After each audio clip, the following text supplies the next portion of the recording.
నటి ఐశ్వర్య భర్త శ్యామ్ కుమార్ ఎపిసోడ్లో ట్విస్ట్ల మీద ట్విస్ట్లు బయటకు వస్తున్నాయి. తనను తీవ్రంగా టార్చర్ పెట్టింది అంటూ భర్త తీవ్రమైన ఆరోపణలు చేస్తున్నాడు భార్య ఐశ్వర్యపై. ఐశ్వర్య ఫోన్ కాల్ ఆడియోను లైవ్లో వినిపించాడు భర్త శ్యామ్ కుమార్. భర్త మంచివాడు కాదు అని శాడిస్ట్ అంటూ ఫోన్లో ఐశ్వర్య చెబుతున్న మాటలను బయటకు వినిపించాడు. ఐశ్వర్యకు రియల్టర్తో సంబంధాలు ఉన్నాయని భర్త చెప్తున్నాడు. రోజు మందు సిగరెట్లు తాగేది అని శ్యామ్ కుమార్ భార్య ఐశ్వర్యపై ఆరోపణలు చేస్తున్నాడు. తమపై తప్పుడు కేసులు పెట్టి బెదిరిస్తోందని ఆరోపిస్తున్నాడు. పెళ్లైన తర్వాత 25 లక్షల రూపాయలు ఇవ్వాలి అంటూ తనను తన తల్లిదండ్రులను మానసికంగా వేధిస్తోందని భర్త ఆవేదన వ్యక్తం చేస్తున్నాడు. మమ్మల్ని మోసం చేశారని శ్యామ్ కుమార్ తల్లిదండ్రులు ఆవేదన వ్యక్తం చేస్తున్నారు. ఓ రియల్టర్తో ఐశ్వర్య వివాహేతర సంబంధం పెట్టుకుంది అని శ్యామ్ కుమార్ అంటున్నాడు.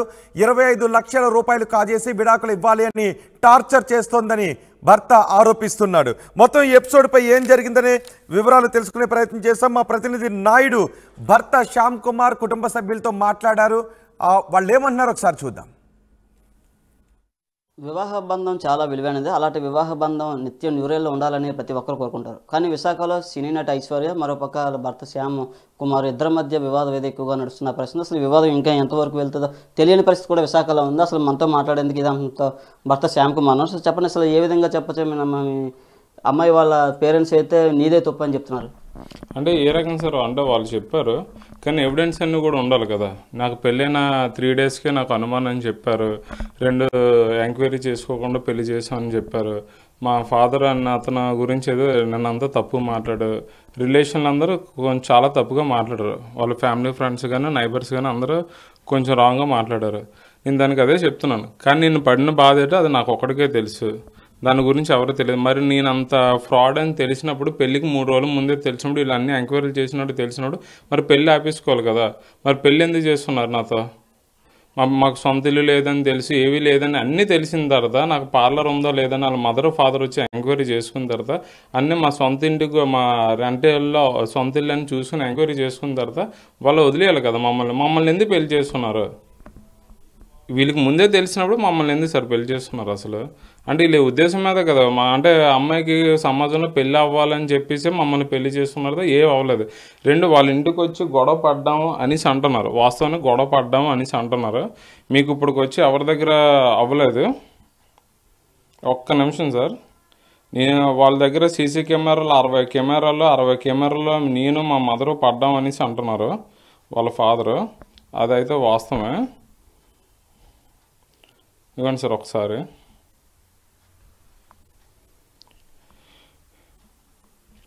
ఇది జగీష్ గారు అండి. నేను అతను మాట్లాడారు కదా, మాది ఫ్రాడ్ ఫ్యామిలీ అని. ఎవరు ఫ్రాడ్ ఏంటో ఇప్పుడే తెలుస్తుంది. ఇది వాళ్ళ ఫాదర్ నెంబరు. మాకు అక్టోబర్ 26 నైట్ 11:55కి ఇతను ఇలా ఫోన్ చేశాడు. ఇలా మాకు ఫోన్ చేసి ఇలా థ్రెట్టింగ్ కాల్ చేస్తున్నాడు. నేను హైదరాబాద్లో ఇతన్నే చూశాను. ఈ రమేష్ బాబు అతను ఫోన్ చేసి నన్ను, మా మదర్ని, మా ఫాదర్ని, అమ్మ నా బూతులు తిడుతూ మాట్లాడుతున్న వీడియో ఉంది. అసలు ఇతను ఎవరు, దేనికి? ఏదైనా గొడవ అయితే మీరు మాట్లాడాలి, మీ మదర్ మాట్లాడాలి, ఏదైనా మాట్లాడాలి. కానీ అమ్మాయి వేరే వాళ్ళతో మాకు ఫోన్ చేసి ఇలా చేస్తుంది. ఇది ఎంతవరకు కూడా కరెక్ట్ కదని మేము అడిగితే వాళ్ళ ఫాదర్, పెళ్లికి ముందు నువ్వు ఎందుకు ఎంక్వైరీ చేసుకోలేదని చెప్పి మమ్మల్ని రివర్స్ అయ్యి అమ్మాయి కావాల్సిన వాళ్ళు అమ్మాయి కోసం ఎక్కడి వరకైనా వస్తారని చెప్పడంలో దానికి అర్థం ఏంటి? ఇవ్వండి సార్. ఇలా మ్యూట్ చేసి తిట్టడం ఇవన్నీ చేస్తే మేము ఆ రోజు ఆన్ డే నైట్ నేను మా మదర్ వాళ్ళ ఇంటికి వెళ్ళడం జరిగింది. ఇలా మామూలు జస్ట్ ఇలా జరుగుతుంది. ఇది ఎవరన్నా అడగడానికి చూస్తే మేము గొడవకి వెళ్ళడంలో అయితే కాలింగ్ బెల్ డోర్లో కొట్టమండి, కాల్తో తంతాం. గొడవకి వెళ్ళడంలో అయితే కాలింగ్ బెల్ కొట్టి ఫోన్లు చేస్తున్నాం, లిఫ్ట్ చేయట్లేదు. మేము అలాగనే వచ్చాం. దాన్ని వాళ్ళు క్రియేటివ్ చేసుకుని గొడవకు వచ్చామని చెప్తే మరి అమ్మాయి తప్పు చేసిన తర్వాత పేరెంట్స్ని అడుగుతారు. పేరెంట్స్ని అడగకుండా ఇంకెవరిని అడుగుతాం? మేము పేరెంట్స్ అడగడానికి వెళ్ళాం. మాకు ఎవరు ఇలా ఫోన్ చేయడానికి, మాకు ఇలా చేయడానికి కారణం అంటే వాళ్ళు ఎటువంటి తీసుకోకుండా ఆ రోజు నా భార్య చేసిన ఏదో పని నేను ఎవరికి చెప్పుకోలేక కామ్గా పెందులు పిఎస్లోని మా మీద లేనిపోని కేసులు పెట్టారు. మాకు ఏముందో, ఆస్తుందో పాస్తుందో మొత్తాన్ని మేము ఎవిడెన్స్తో కూడా మేము పెట్టాం, జెరాక్స్లతో కూడా పెట్టాం పిఎస్లో. అమ్మాయిని వచ్చి పిలిపిస్తామని చెప్పి సైడ్ అయిపోయారు. వీళ్ళేమించి ఈరోజు వీళ్ళ నాన్నగారు కూరగాయలు అమ్ముకున్నాడు. మా ఫాదర్ లాగా ఎంప్లాయ్ అయితే కాదు, నీతికి జాతికి ఉన్నోళ్ళు అయితే కాదు. వాళ్ళేదో తప్పుడు ఫ్యామిలీ కాబట్టి ఈరోజు నన్ను మా ఫాదర్ని ఇలా రోడ్డు మీద ఫస్ట్ ఆఫ్ ఆల్ ఎవరు స్టేషన్ వరకు వెళ్ళింది ఏంటి, కనీసం ఫ్లాట్లో అంటున్నారు కదండి. అమ్మాయి చాలా మంచిది, అమ్మాయికి ఎటువంటి హ్యాబిట్స్ లేవు, మా ఇంట్లో ఫ్యామిలీ కలిసి ఉంటుంది అనేసి అన్నారు కదండి. నేను పడిన బాధ మీ ఇంట్లో మీ కొడుక్కి ఎవరికో పడితే అప్పుడు తెలుస్తుందండి బాధ. నేను ఏమో మీ ప్రతి ఒక్కడు పిల్లలు వేరేవాడు పక్కలోకి పంపిస్తారో లేదంటే పిల్లలు మీ మొగులకి వేరే వాళ్ళతో ఫోన్ చేస్తారో మీరు ఎలా రియాక్ట్ అవుతారో తెలియదు, కానీ మీ ఎటువంటి కట్నాలు కానుక తీసుకోకుండా మేము పెళ్లి చేసుకున్నాం. మాకు పరువు ఉంది కాబట్టి ఈ అమ్మాయి అలా చేసిన తప్పు అని ఫస్ట్ ఆఫ్ ఆల్ వాళ్ళ పేరెంట్స్ వరకు వెళ్ళడం జరిగింది. కానీ వాళ్ళ పేరెంట్స్ రివర్స్ అవ్వడం వల్ల మా ఫ్యామిలీ ఇంతలా రోడ్డు మీద లాగారు. అందరూ ప్రతి ఒక్కరు చెప్తున్నారు. ఆ అమ్మాయి నిన్న ఒక ఆడియో కూడా లీక్ చేసింది. ఆడియోలో ఏంటి, మా సిస్టర్తో మా సిస్టర్ కూడా అందులో ఆడియోలో ఏముంది, హైదరాబాద్ వెళ్ళారు, హైదరాబాద్లో ఏం జరిగిందో మాకు తెలియదు కదా, మీ ఇద్దరు వెళ్ళారు, మీ ఇద్దరికి తెలిసి అనేసి చెప్తున్నారు తను. అంతేగాని నా తప్పు అనట్లేదు, ఏది అనట్లేదు కదా. ఇంతలా చేసుకున్న తర్వాత మమ్మల్ని ఈరోజు ఇంతలాగా ఇబ్బంది పెట్టేసి మమ్మల్ని ఒక ఫ్రాడ్ ఫ్యామిలీలో చూపిస్తున్నారు. ఆడియన్స్ ఇప్పటివరకు అమ్మాయి చాలా మంచిది, నేను చెప్పిన ఎలిగేషన్స్ అన్నీ రాంగ్ అనేసి నిన్న వాళ్ళ ఇంటి దగ్గర చుట్టుపక్కల వాళ్ళు అందరూ చెప్పారు కదా సార్, వాళ్ళ మదర్ అది ఇదినని. ఎంక్వైరీ చేసుకుంది వాళ్ళు కాదు సార్, మేము చేసుకోకుండా గుడ్డికి నమ్మి వాళ్ళ అమ్మ నాన్నగారు మాటలు నమ్మి చెప్పాం. మా ఫాదర్ ఉన్నది ఇంత ఏజ్, సీనియర్ సిటిజన్ అతన్ని ఈ రోజు రోడ్డు మీద నించోబెట్టి ఇక్కడ కేసు అయితే అవ్వదు కదా అని హైదరాబాద్లో కేసులు పెట్టి ఇబ్బంది పెడతామని చెప్పి వాళ్ళు ఇన్ని రకాలు చేశారు. ఈ అమ్మాయి వర్షన్ వినండి ఒకసారి. సరే కానీ బండి కానీ ఇంకో 4 రోజులు అంది కదా, 4 రోజులు అయిన తర్వాత మాట్లాడదాం.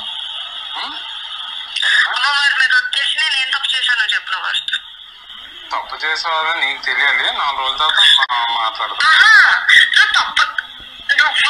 నన్ను ఏం చేసినా, ఎలా బెదిరించినా, ఎంత నేను తాగుతానని చెప్పావు కదా, నువ్వు తాగుతావు కదా, నేను తాగుతానని అయితే నీకు ముందే చెప్పాను. నీకు నచ్చకపోతే అప్పుడే వదిలేసి ఉండాలి. ఎవరైనా క్వశ్చన్ అక్కడ అదే అడుగుతారు. నీకు ముందే తెలిసినప్పుడు ఎందుకు నీకు నచ్చకపోతే వదిలేసుకోవాల్సిందమ్మా అని చెప్తారు. కంటిన్యూ చేసుకొని వచ్చావు, పెళ్లి కంటిన్యూ చేసావు, అయ్యింది, నేనే తీసుకొని వస్తా, నేనే నీకు కలిసి మనం చేద్దాం, నేను ఉన్నాను కదా అని చెప్పి ఇప్పుడు ప్రతిరోజు నువ్వు చెప్తానంటే నేను తీసుకోను, నాకు అవసరం లేదు. ఇప్పుడు నువ్వు చెప్తానన్నావు కదా, నా అపార్ట్మెంట్ దగ్గరకు వచ్చి నా వాళ్ళ దగ్గర అందరి ముందు చెప్తానన్నావు కదా. కాదు నీకు ఒకటి చెప్పింది, నీకు పూర్తి అపార్ట్మెంట్ లో పోనీ నువ్వు క్యారెక్టర్ గురించి మాట్లాడి ఏమన్నా మాట్లాడాలనుకుంటే ఉన్న హ్యాబిట్స్ గురించి ఎట్లా మాట్లాడతావు? అవి ఉంటే వారానికి ఒకసారి నెలకు ఒకసారి తాగితే తప్పుడు వాళ్ళని ప్రూవ్ చేయడానికి నీకు ఎలా అవుతుంది? నా క్యారెక్టర్ గురించి నేను ఏమన్నా చేశానా? నేను ఎవరు అమ్మాయికి వారానికి ఒకసారి తాగితే తప్పు లేదంటే ఆ తప్పుని మేము చూపించకూడదు అంటండి. నిన్న వాళ్ళ ఫాదరు మదరు నిన్న వచ్చి అంతలాగా ఏడుచుకొని ఉన్నారు కదా, వాళ్ళకి ఇందులో పెళ్లిలో రూపాయి కూడా ఖర్చు లేదు. కూతురు పెళ్లి చేయాలని చేశారు. చుట్టుపక్కల వాళ్ళు నిన్న వాళ్ళ ఫ్యామిలీ నైబర్స్ అందరూ చెప్పారు కదా, అమ్మాయి మంచిది, చాలా మంచిది, పద్ధతిగా ఉంటుంది, మాతో అన్నీ ఉన్నది, మావి ఫుల్ ఎలిగేషన్స్ అని చెప్తున్నారు కదా సార్. దీన్ని ప్రూఫ్ ఇవ్వండి ఆడియో. అమ్మాయి నోడితే అమ్మాయి ఒప్పుకుంది కదా, నేను వారానికి ఒకసారి తాగుతుంది, దాన్ని ఎలా ప్రూవ్ చేస్తావు, ఆ తప్పని ఎలా చెప్తావు అందరికి, మా ఫ్లాట్లో అందరికి ఎలా చెప్తాను అన్నారు కదా. నేను నిన్న భర్త అన్నాడు పిల్లాన్ని ఏ రకంగా పొజిషన్లో చూడకూడదు, హైదరాబాద్ నేను అదే పొజిషన్లో చూశాను. అది చూసిన తర్వాత నేను చెప్పడానికి అడగడానికి చూస్తుంటే వీళ్ళు నన్ను ఇలాగ బ్లాక్ చేసుకొని మేము బ్యాడ్ అని చెప్పుకొని ప్రచారం చేస్తున్నారు. ఇప్పుడు నేను ప్రతి ఒక్కరికి ఒకటే చెప్తున్నాను, వీళ్ళు ఆస్తి పాస్తి లేదంటున్నారు. మీడియా ముందే నేను చెప్తున్నా, మాకేముందో ఆస్తుందో పాస్తుందో మేము మొత్తం ఎవిడెన్స్తో కూడా పెడతాం. దానికి మీరు ఓకేనా కాదా? అంటే మా అమ్మాయి ఒక పెద్ద హోదాలో ఉంది, సెలబ్రిటీ. అలా సెలబ్రిటీని క్యాష్ చేసుకొని మీరు ఒక స్పా సెంటర్లు అవి నిర్వహించాలని ఒత్తిడి తెచ్చారని వాళ్ళ పేరెంట్స్ నన్ను చెప్తున్నారు. మరి స్పా సెంటర్లు అంటే వాళ్ళ మదర్ వాళ్ళు వచ్చారు, అది పార్లర్. స్పా సెంటర్ అని ముందే వాళ్ళు ఇప్పుడు చెప్తున్నారు. మరి ముందే చెప్పినప్పుడు వాళ్ళు అప్పుడే వదిలేయాలి కదా. మరి వాళ్ళ ఫాదర్ చెప్తున్నారు మేము బోకరే బేవర్స్ అని చెప్పాం. మరి అంత ఉన్నప్పుడు మరి కూతుర్ని ఎందుకు పెళ్లి చేశాడు? ఇలాంటి అడిగించి పెళ్లి చేస్తారా మీరు? మరి అతను ఏ ఉద్దేశం మీద పెళ్లి చేశారు? ఇప్పుడు వీళ్ళకి ఇన్ని తప్పులు, మా సైడ్ ఇన్ని తప్పులు ఉన్నాయని పెళ్లికి ముందు తెలిసినప్పుడు వీళ్ళు ఏ ఉద్దేశంతో మమ్మల్ని పెళ్లి చేసి మమ్మల్ని ఈరోజు ఎంత రోడ్డు మీద పెట్టారు? ఒకటిసారి వీళ్ళు చెప్పిందంతా ఫేక్ సార్. ఆ అమ్మాయికి మందు అలవాటు ఉందా లేదని నిన్న జీ తెలుగు ఛానల్లోనే మేము అడిగాము. ఆ అమ్మాయి అందరి ముందు పబ్లిక్లో 10,000 మంది లైవ్ చూస్తున్న టైంలో కూడా మాకు సంబంధం లేదు, తాగలేదు అనేసి అన్నది. ఇప్పుడు స్వయాన అమ్మాయి నోట్లో నుంచి అమ్మాయి ఒప్పుకుంది. ఇప్పుడు దీనికి ఏమంటారు? అంటే ఇది ఎంతవరకు వెళ్తుంది కేసు? ఇక్కడతో మీరు ఆగుదాం అనుకుంటున్నారా లేకపోతే ఏమైనా కంప్లైంట్? నాకు జస్టిస్ అనేది కావాలి సార్. ఎందుకంటే వాళ్ళు మోసపోయింది అయితే ఏం లేదండి. మోసపోయిందని నేను నా కుటుంబం ఈరోజు రోడ్డు మీదకి వచ్చాం. ఆ అమ్మాయి చేసిన ఎదవ పనులు బయటకు రాకుండా ఉండాలని చెప్పేసి వాళ్ళు ఎటువంటి కేసులు పెడితే అటువంటి పెట్టి నన్ను మా పేరెంట్స్ ఇంతలాగా ఇబ్బంది పెడుతున్నారు. దానివల్ల మేము ఇంకా ఫైట్ చేద్దాం అనుకుంటున్నాం సార్. లీగల్గా అయితే ప్రొసీడ్ అవుతే అలాగైతే అలాగండి. వాళ్ళ ఫాదర్ నిన్న అంతలాగా చెప్తున్నారు కదా, హైదరాబాద్ వెళ్తే దమ్ముంటే అక్కడ చూసుకోమని. ఆ దమ్ముందా లేదనేసి చూపించుకోవడానికి మీడియా ముందుకు వచ్చండి. ఎవరిది ఏంటి నా దగ్గర ఉన్న ఎవిడెన్స్ చాలా ఉన్నాయండి, నేను బయట పెట్టాల్సి వస్తుంది. కొత్తలో ఎలా ఉంది పెళ్ళైన కొత్తలో అమ్మాయి సీరియల్లో ఏ రకంగా యాక్ట్ చేసిందో అందరితో అదే రకంగా యాక్ట్ చేసిందని, కానీ ఎన్ని రోజులు యాక్ట్ చేయలేకపోయింది అంతే. ఇది చూడొచ్చు వాళ్ళ శ్యామ్ కుమార్ ఫాదర్ ఉన్నారు. సార్ చెప్పండి, అసలు మీరు పెళ్లి చేసే ముందు వెనక బ్యాక్గ్రౌండ్ అలా ఎవరైనా చూస్తారు అలాంటిది చూసారు లేదా? వాళ్ళని చూసాం, అమ్మాయి వాళ్ళకు నచ్చింది. అంటే మనం యాక్చువల్గా నమ్మామంటే ఇది విలేజ్ వాతావరణం వచ్చారు, పిల్లల్ని చక్కగా పెంచుతారని అనే ఉద్దేశంలో మేము నమ్మేశామండి. అలా మేము చెప్పండి, మా చుట్టాల బంధువులు ఇక్కడ 10 గ్రామాలు ఉన్నామా, సింహాచలం, నరవ చుట్టుపక్కల ఉన్నాయి. ఇవన్నీ పిలుతుంటే అది వద్దండి అని అన్నారండి. ఇప్పుడు మేము అన్నయ్య గారు, వదిన గారు, మీ ఫ్యామిలీ మా బాబాయ్ భర్తలు, మీ భార్య భర్తలు ఎవరు పిలవద్దు అన్నారండి. ఎందుకని అడిగాను. లేదండి ఎందుకు ఆ బోర్డు మీద వస్తారండి, వాళ్ళకి మనకు ఖర్చు పడ వేస్ట్ అన్నది. అన్న తర్వాత అదేంటమ్మా పెళ్ళి మరి 1000 ఖర్చు అవుతుంది అంటే, లేదండి ఎందుకంటే వేస్ట్ డబ్బులు ఖర్చు అన్నది. సరే మరి ఎవరు పిలవన్నది, మరి మీరు కూడా పిలవద్దు అన్నది. సరే ఆవిడ మాట మేము నమ్మామండి, 2 3 పిల్లలు నమ్మేసామండి. ఈ పిల్లల వరకు తర్వాత చూసాం, అమ్మాయి కూడా నచ్చింది. అమ్మాయి ఒబ్బడిగా ఉంది. మరి ఫస్ట్ ఎలాంటి స్టార్టింగ్లో ఒబ్బడిగా ఉంది, చివరికి ఏంటంటే మరి అక్కడ వెళ్ళిన తర్వాత ఏంటైతే మరి అప్పటి నుంచి కూడా ఇన్నిసార్లు ఫోన్ ఎత్తలేదు. జనవరి నా పండుగ నెలకల్లో 28 వరకు నేను ఫోన్ చేసాను. 6 నెలలు వెళ్ళి 7 నెలలు వెళ్ళింది, 7 నెలల నుంచి ఫోన్ చేసి అవ్వట్లేదు. పెళ్ళైన కొత్తలో మామూలుగా మీతో ఎలా ఉండదు అత్త మామతో? గౌరవం ఉండేది. అమ్మాయి విషయంలో గౌరవం ఉండేదండి. వాళ్ళు అమ్మాయిని పాడు చేయడం తల్లిదండ్రి అండి. నా గెస్టింగ్లు చేసేది. అమ్మాయి సగ్గం ఉండేది, భర్త ఉండేది, మాతో కూడా బాగుండేది. ఆ తల్లిదండ్రులు పాడు చేశాను అమ్మాయిని నేను అనుకుంటాను. మరి ఎలా పాడైంది కదా, మరి ఆవిడ ఎలా ఇష్టపడాలి కదా. అదేంటి అమ్మాయి కూడా వినిసింది వాళ్ళ అమ్మగారి మాట. మరి ఎందుకు చెప్పిందో నాకు అర్థం అవ్వలేదు. చివరిగా మీరు ఏం కోరుతున్నారు? అంటే కలిసి ఉండాలన్నా లేకపోతే మళ్ళీ చిన్న విషయం కట్నం కానుకలు మేము అడిగామండి. కట్నం లేవన్నారు. మా పెద్దలు అడగలగా అలాగే అన్నదండి. సరే వీడు కూడా అన్నాడు, నాన్న అమ్మాయి నచ్చింది, ఇంకొద్దులే డబ్బులు వద్దు. ఒక పాయింట్ కూడా మాట్లాడలేదండి. కట్నం ఎప్పుడది లేదన్నా ఆ పాయింట్ మేము మాట్లాడలేదండి. వెయిటేజ్ జట్టు మేము పెట్టుకోండి, వెయిటేజ్ పెడితే మొత్తం అంతా మేము ఖర్చు పెట్టుకోండి. వచ్చింది వెళ్ళింది. హైదరాబాద్ వెళ్ళాలని అన్నది. ఎవరు ఫంక్షన్కి వెళ్ళారు, వాళ్ళు ఇంటి భోజనం పిలిచి వెళ్ళి వచ్చిన ఆ నైట్ చెప్పలేదు, తెల్లారి వెళ్తేప్పుడు చెప్పారు ఇద్దరు. మా వాడు మరి వాళ్ళు ఇద్దరే మధ్య తెలియదు.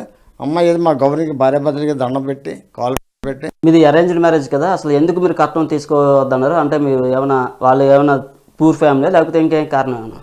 సార్ వాళ్ళ ఫ్యామిలీ బ్యాక్గ్రౌండ్ అయితే మాకు తెలియదండి. వాళ్ళ మదర్ కట్నాల గురించి అని టాపిక్ వచ్చినప్పుడు వాళ్ళ పెద్ద అల్లుడికి లవ్ మ్యారేజ్ చేశారు.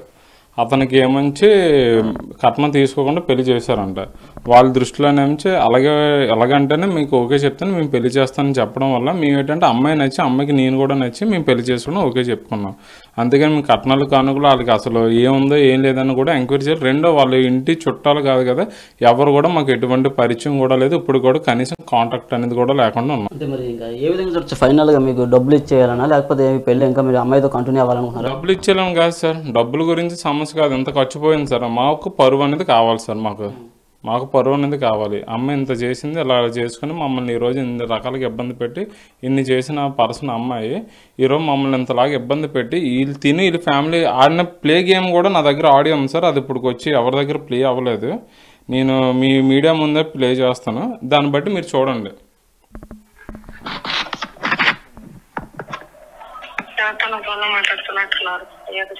ఎందుకు వచ్చానా లేదా ఏదైంది ఏదన్నారు దాని గురించి తప్ప ఇంక దేని గురించి లేదు. ఒకసారి లైన్ లో నన్ను మ్యూట్ లో పెట్టుకొని డాడీతో మాట్లాడతాను.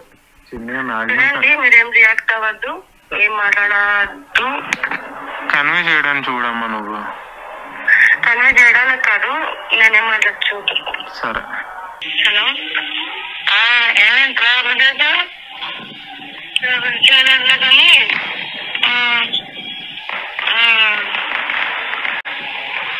ఏంటి వచ్చారు వాళ్ళు? నా పెద్ద మాట్లాడుతున్నారు. శ్యాము వాళ్ళ అమ్మ నాన్న ఇంకొక అతను సాయంత్రం తీసుకొచ్చారు. ఫస్ట్ నవ్వు కట్టారు కావాలనుకుంటారు. మరి లక్ష్మణ్ ఆవిడ ఉంది కదా, లక్ష్మణ్ ఆవిడ ఇప్పుడు నేను చేశాను కారు వెళ్దాం మేము కాలు పట్టుకుంటామని అడిగాడంట. అని వచ్చాడంట అతను కూడా. కానీ ఇతను చేసి ఇతను మాట్లాడాలని నేను మాట్లాడాను. ఇలా ఇలా ఇంకొక మాట మాట్లాడి ఇలా ఇలా చేసి మీరేమన్నా ఇవ్వగలరా గ్యారంటీ అని అడిగాను. అమ్మాయిని ఇంకా కొట్టడం లేకపోతే తిట్టడం లేదా ఇలాంటి అసభ్యకరమైన మాటలు మాట్లాడదు అని మీరేమైనా ఇవ్వగలరా? వచ్చిన వాళ్ళు ఎవరైనా సరే గ్యారంటీ అంటే మాకు తెలియదండి కోణాలన్నీ. అసలు ఆ అమ్మాయి ఏంటి ఈ అబ్బాయి ఏంటి అసలు ఎలా కుదిరిందా ఎలా జరిగిందా అని అనుకున్నాం మేము. ఈ రోజు చూసారా ఇన్ని కోణాలు ఉన్నాయా? నేను అన్నాను ఈ తండ్రికి కొడుకు ఎక్కడ జాబ్ చేస్తున్నారో తెలియదు కదండి అన్నారు. ఎవరు మాట్లాడాలి ఇలాంటి మాటలు వచ్చాక ఏ అర్థంగా కాపురం చేయలేదు. ఏ తల్లిదండ్రులు నమ్మి పంపించలేరని చెప్తాడు. ఏ రకంగా భరోసా సరే సంపాదన లేదు అందులోనే గుణం మంచిగా సంపాదన ఈ రోజు కూడా లేదు ఏం లేదు. అది వచ్చింది చేస్తామంటే అది ఎంతో చేస్తానని చెప్తాడు. అందులో ఆ వచ్చింది కూడా కారణం ఉన్నాయి నుంచి ఏమీ లేదు వికారంగా ఉన్నాడు. అందరూ వచ్చి మాట్లాడారు కదా మనం ఒక ఛాన్స్ ఒక్కసారి చూద్దామా? నేను లాస్ట్ టైం అడిగా ఇప్పుడు అడుగుతున్నా నేను అడిగితే కనుక ఎందుకు ఇలా మాట్లాడుతున్నావు తిని? నీకు ఎలా అనిపిస్తుందో తిని? నీకు ఎలాగా వెళ్ళాలనిపిస్తుందా? అది రామా అమ్మా కొట్టదామా? ఇన్ని మాటలు మాట్లాడుతున్నా ఇన్ని మాట్లాడి మళ్ళీ ఇన్ని మాట్లాడిన తర్వాత మళ్ళీ అన్ని బయటకు వేసేస్తాడు వద్దునా ప్రతి సైలెంట్ వెళ్ళిపోతాడు. ఎవరిని తెలియదు అది మూర్ఖుడు. వాడి దగ్గర అన్ని సైకో లక్షణాలన్నీ చేతులు కట్టుకుని అన్ని ఇది అమ్మా చెంపుకోవడం ఇది మళ్ళీ కావాలంటే కష్టం. నేను సమాజంలో కూడా నేను గౌరవంగా ఉన్నామనుకుంటున్నా. నాకేమో అర్థం కావట్లేదు. నాకు ఆలోచించే శక్తి కూడా నాకు రావట్లేదు. నేను అన్నాను అనుకున్నా అమ్మా చచ్చిపోలేదు కదా నేను చచ్చిపోలేదు కదమ్మా కాదు అమ్మా ఆలోచించింది. నేను ఒక్కసారి కాదమ్మా 100 సార్లు ఆలోచిస్తామమ్మా. అది చెయ్యని తెలుసమ్మా. నేను ఎంత బళ్ళు మన పునాదాలు వేసానో అది ఎవరికి తెలియాలమ్మా. నేను కాడికి ఉండిపోవాలంటే ఏం చేయాలి? 2 నెలలు కూడా అవసరంగా కాదు కన్యాదానం చేసి చేస్తోటి నోడుతోటి మాకు మాట్లాడవలసి వస్తుంది. మా కర్మరా చూడొచ్చు పూర్తిగా అందులో ఒక సీరియల్ నట్టి నేను ఫోన్ సంభాషణ కూడా వినిపిస్తున్నారు. అసలు ఏ విధంగా? ఇవ్వండి సార్, ఇది జరిగింది. ఈ అమ్మ ఇంటికి వెళ్ళమందో అయితే వాస్తవం. మమ్మల్ని ఇంటికి వెళ్ళమన్నారు. వాళ్ళ మదర్ వాళ్ళు మా పెద్ద మనుషులను తీసుకుని వెళ్తే మమ్మల్ని అమ్మ నా బూతులు తిడుతూ మాట్లాడుతున్న ఆడియో కూడా మా దగ్గర ఉంది. 1:44 నిమిషాలు ఆడియో చేయమంది తనే, మా వైఫ్ ఐశ్వర్య చేసి అక్కడ నా పేరు రాకుండా మాట్లాడమని చెప్పేసి ఆడియో తనకి ఫార్వర్డ్ చేశాను. ఫార్వర్డ్ చేసిన తర్వాత నెక్స్ట్ డే నాకు నైట్ ఫోన్ చేసి నాకు ఇలా చెప్పామంటే ఏం జరిగిందంటే ఈ అమ్మాయి వీళ్ళ మదర్ తిను ఆడిన గేమ్ సార్. ఇది వాస్తవానికి ఏంటంటే ఇందులో మా వైఫ్ ఇది కూడా గేమ్ కాదని కాదు, mostly game player first one. అది మదర్ ఫాదర్ అయితే ఇద్దరు కంబైన్డ్గా గేమ్ ఆడి మమ్మల్ని ఈ రకంగా నిలువుగా ముంచారు. దీనికి ఎగ్జాంపుల్ ఇదే సార్, ఆడియో ఉంది. ఇష్యూ 2 రోజుల నుంచి ఇంతలా జరుగుతున్నా అమ్మాయి ఇప్పుడు వచ్చి ఎందుకు ఐశ్వర్య మీ వైఫ్ బయటకు రాలేదు? అది వాళ్ళని అడగండి సార్. నాకు తెలియదు. నాకు జరిగిన అన్యాయం నా దగ్గర ఎవిడెన్స్ ఉన్నా కానీ నేను బయటకు వచ్చాను. అమ్మాయికి నేను మహా అయితే అక్టోబర్ 26న నాకు రమేష్ అన్న అతనితో ఫోన్ చేసినప్పుడు అయిన కాన్వర్జేషన్ అదొకటే ప్రూఫ్ ఉంది. ఆ ఒక్కరోజే కోపంలో నేను అన్ని మాట అదొక్కటే పట్టుకుని ఉన్నారు. కానీ ఈవిడ చేసిన ప్రతి మిస్టేక్ నా దగ్గర కూడా ఉంది. ఆవిడ ఆన్ డేట్ ఉన్నదే పట్టుకుని వస్తుంది తప్పించి ఇంక అవ్వట్లేదు కదా. అది మేము అడగడం చేస్తాం. మమ్మల్ని ఇలాగా ఇప్పుడు వాళ్ళకు ఉన్న ఎఫ్ఐఆర్స్ అవి బయటకు రాకుండా ఉండాలని చెప్పి అమ్మాయి ఎటువంటి ఎలిగేషన్స్ వాళ్ళ ఫ్యామిలీ అయితే నా మీద నా పేరెంట్స్ మీద వేస్తున్నారు. ఇది అయితే ఒక సీరియల్ నటి ఐశ్వర్య కేసు అయితే పూర్తిగా ఇది ఒక నిజ జీవితంలో కూడా సీరియల్ లాగా కీలక మలుపు నడుస్తుంది. రోజుకో కథ నడవడంతో పూర్తిగా ఇది ఒక విశాఖలో సంచలనం రేకెత్తించిన కేసుగా చెప్పవచ్చు. భర్త అయితే శ్యామ్ కుమార్ నాకు న్యాయం కావాలంటూ ఆయన చెప్తున్న పరిస్థితి. ఇది ఇక్కడ పరిస్థితి. Camera person Sagar Naidu, RTV Visakha నుంచి.